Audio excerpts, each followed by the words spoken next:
This tax compounds again and again and again.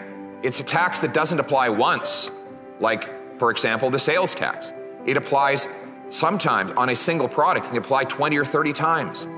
It applies, for example, when the farmer buys the fertilizer.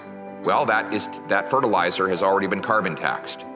And then he has to bring the seeds to his field. Well, the transportation of those seeds has to be carbon taxed. And then when the harvest comes out and he brings it in from the field, he has to be carbon taxed to dry those grains.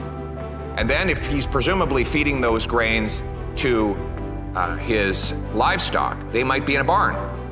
So that barn has to be heated during the winter. And so the barn is carbon taxed. And then when those, let's say that they're hogs, when they are slaughtered, the slaughterhouse is carbon taxed. And the trucker that ships the hogs to the slaughterhouse is carbon taxed. And then when the final cuts of pork are packaged and put in a truck to go to our grocery store, that truck is carbon taxed. And then heating that grocery store, which is a lot of space to heat, that heat is carbon taxed as well. So by the time that piece of food gets onto your plate, it may have been carbon taxed 15 or 20 times.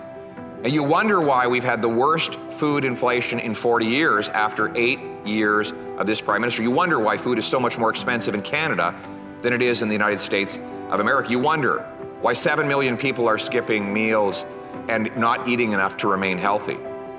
You wonder why we have lineups around streets, around blocks, that if the images were put in grainy black and white, you would assume you were watching something out of the dirty 30s.